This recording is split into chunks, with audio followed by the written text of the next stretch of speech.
My boyfriend's innocent friendship with his female coworker turned out to be far more than he let on, and I had to make the toughest decision of my life. I never thought I would be the kind of person to doubt their significant other. For the most part, I have always been the trusting type. When my boyfriend, Jake, started working at his new job, I was genuinely excited for him. He had been stuck in a job he hated for years, so when he landed this position at a tech company, it felt like things were finally looking up for him and for us as a couple. He would come home every day with a smile on his face, talking about how much he loved the people he worked with, how the company culture was amazing, and how he finally felt appreciated. I could not have been happier for him. One day, Jake started mentioning this woman he worked with, Emily. At first, it seemed like no big deal. He would casually drop her name into conversation, talking about how smart and funny she was.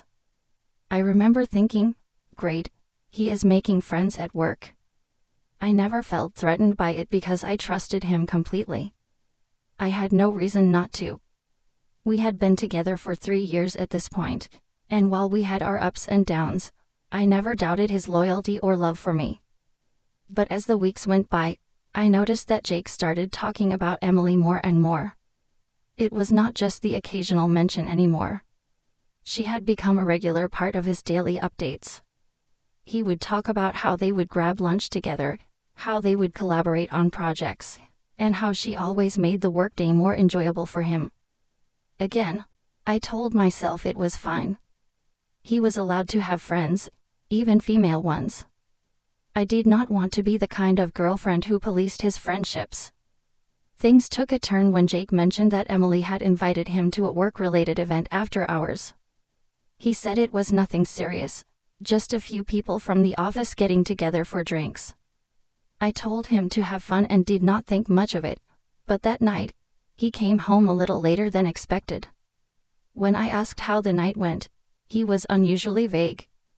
"Oh, it was fine," he said, but he did not go into detail like he usually did. Something felt off, but I pushed the feeling aside. I did not want to start doubting him without reason. A few weeks later, I was scrolling through social media when I noticed that Emily had tagged Jake in a photo from that night.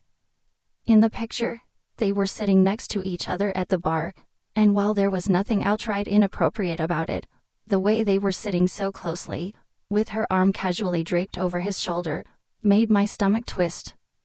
I tried to brush it off, but the doubt was creeping in. I could not help but wonder if there was something more to their friendship than Jake was letting on. I decided to ask Jake about it, but I tried to keep it casual. "Hey, I saw that picture Emily posted," I said. "It looks like you guys had a good time." His reaction was immediate. He got defensive. "It was nothing," he said quickly. "We are just friends." "Why are you making this a big deal?" I had not even said anything accusatory, but his tone made me feel like I had crossed a line by even bringing it up. Over the next few weeks, I started noticing more red flags. Jake was spending more and more time at work, and when he was home, he was glued to his phone, often texting or laughing at something on the screen. Whenever I asked him who he was talking to, he would say it was just work stuff, but I had a feeling that work stuff meant Emily. He started canceling plans with me last minute, always with the excuse that he had to stay late at the office. And every time I asked him about Emily, he would get defensive, insisting that they were just friends and that I was being paranoid. The breaking point came one weekend when Jake told me he was going to a work retreat with his coworkers. I did not think much of it until I accidentally stumbled upon a text from Emily on his phone while he was in the shower. I was not snooping. I had grabbed his phone to check the time, and the message had popped up on the screen. It read, "I cannot wait to spend a whole weekend with you. It is going to be amazing." My heart sank. When Jake came out of the shower, I confronted him. I showed him the text and demanded to know what was really going on. At first, he tried to play it off, saying that I had misunderstood, that Emily was just excited about the retreat, and that it was purely professional. But I could see the guilt in his eyes. He finally admitted that he had developed feelings for Emily, that their relationship had crossed boundaries, and that he was confused about where things stood between us. I was devastated. I had trusted him completely, and he had betrayed that trust. He insisted that nothing physical had happened, but the emotional betrayal was enough for me. I told him that I needed space to think, and he left the apartment for the night. I spent hours crying, trying to make sense of everything.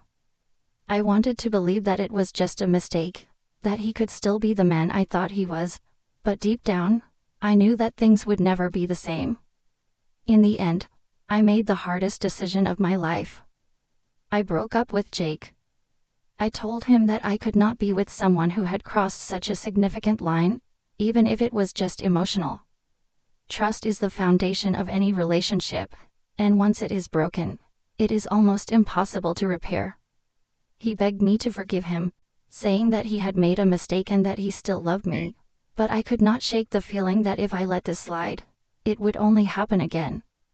It has been a few months since we broke up, and while it has been painful, I know I made the right decision. I deserve to be with someone who respects me enough to be honest and who values our relationship enough to set boundaries with other people.